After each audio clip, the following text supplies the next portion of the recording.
আসসালামু আলাইকুম ভিউয়ার্স, আজকের ভিডিওতে আপনাদেরকে দেখাবো খুব সহজে আপনারা বাসায় বসে রেস্টুরেন্টের মতো পিৎজা বানাতে পারবেন কিভাবে। তো আজকের ভিডিওটা আপনারা দেখলে শিখতে পারবেন কী করে বাসায় বসে পিৎজা আপনারা বানাতে পারবেন।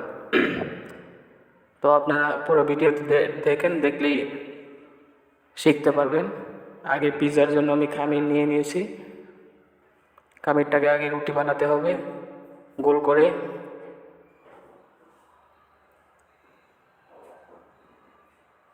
আমি রুটিটা বানিয়ে নিচ্ছি।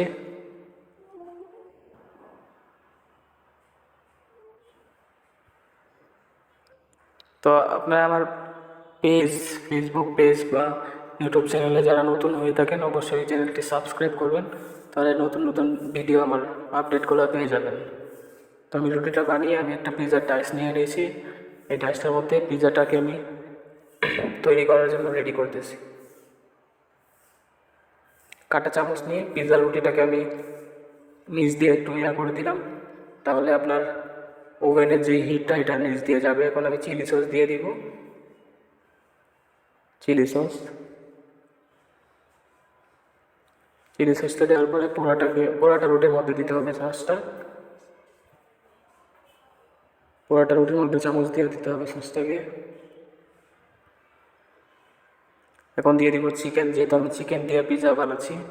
চিকেনগুলোকে আগে থেকে বয়েল করে নিতে হবে আপনার মশলা দিয়ে। আমি আগে থেকে বয়েল করে রেখেছি চিকেনগুলোকে। এখন দিয়ে দিব চিজটা ছাড়া তো পিৎজা হবেই না। এখন চিজ দিয়ে দিলাম আমি।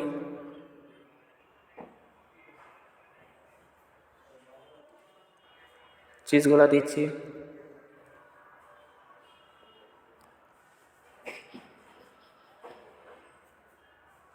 চিজ দেওয়া হয়ে গেলে এখন আমি আর কিছু আইটেম দেবো এটার সাথে অ্যাড করব। আগে আমি পিৎজার রুটিটাকে সাইড দিয়ে যেগুলো বাড়তি অংশ আছে এগুলোকে কেটে নিব। কেটে নেওয়ার পর একবারে গোল হয়ে যাবে পিৎজাটা।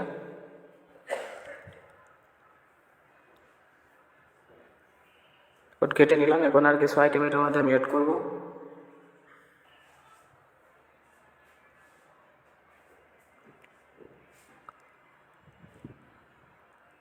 এটার মধ্যে আমি আগে দিব ক্যাপসিকাম, টুকরো করে রেখেছি আগে থেকে। ক্যাপসিকাম দেব,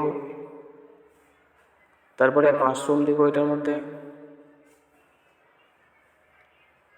মাশরুম দেওয়া হয়ে গেলে এটার মধ্যে আমি দেবো ব্ল্যাক অলিভ দিয়ে দিলাম। তো আমার মোটামুটি সবগুলো আইটেমই দেওয়া হয়ে গেছে পিৎজাটার মধ্যে। এখন আমি পিৎজাটাকে ওভেনে দিয়ে দিব।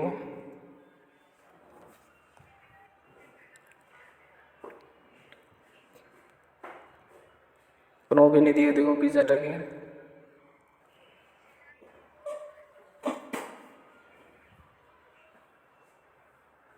ওভেনে দেওয়ার পরে 3-4 মিনিটের মতো সময় লাগবে।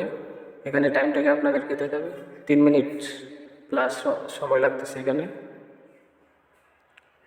হয়ে গেছে আমাদের পিৎজা। এখন পিৎজাটাকে কাটবো আপনাদের সামনেই। দেখেন অনেক সুন্দর হয়েছে। এইভাবে যদি আপনারা ট্রাই করেন বাসায়, অনেক সুন্দর পিৎজা হবে।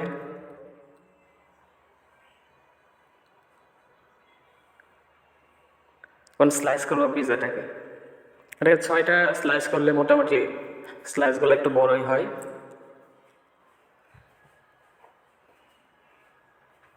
সাইড দিয়ে ঘি দিয়ে দিচ্ছি। ঘি দিলে একটু ভালো একটা গ্রান আসবে এটা থেকে। আপনারা যদি এইভাবে বাসায় ট্রাই করেন তাহলে সুন্দর পিৎজা হবে অনেক।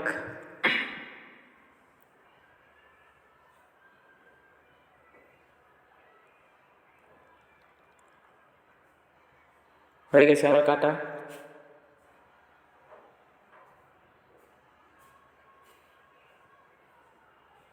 দেখেন কি সুন্দর হয়েছে পিৎজাটা। এইভাবে আপনারা বাসায় ট্রাই